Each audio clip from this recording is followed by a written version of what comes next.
So let's start talking about simple solutions to complex problems in today. Right now, everyone wants to talk about their sexual orientation. But does that really matter? Do we really need to judge somebody upon sexual orientation? Does that even come into play? I think it shouldn't. Why do we have to worry about a football player who comes out of the closet when it really doesn't matter if he's a good football player, what he does in his own personal time?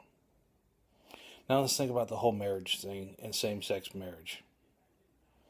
Why does the government have any purview over marriage? All they care about is taxation.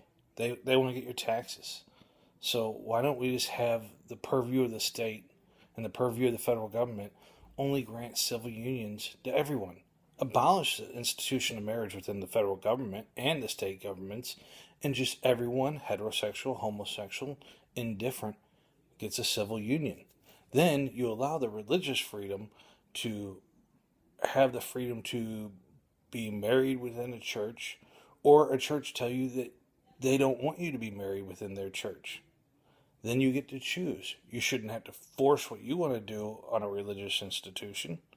So everybody then has their rights the same, and equality is truly across the board because it's all civil unions when it comes into the purview of the state and federal government. Why do we have to make this complicated? Why do we make this about? It's because of emotions. Everybody wants to be emotionally involved into something that's really quite simple and can be solved. But the reason why is because with the two-party system we have right now, it's more about divisions brought about within this country instead of actual real change and real progress forward to actually make sure we have equality for all. So why don't you join me and call for the abolition of marriage within the purview of the federal government and the state governments, and call for civil unions for all, with the same rights afforded to a married couple today to all civil unions granted in the future and retroactive.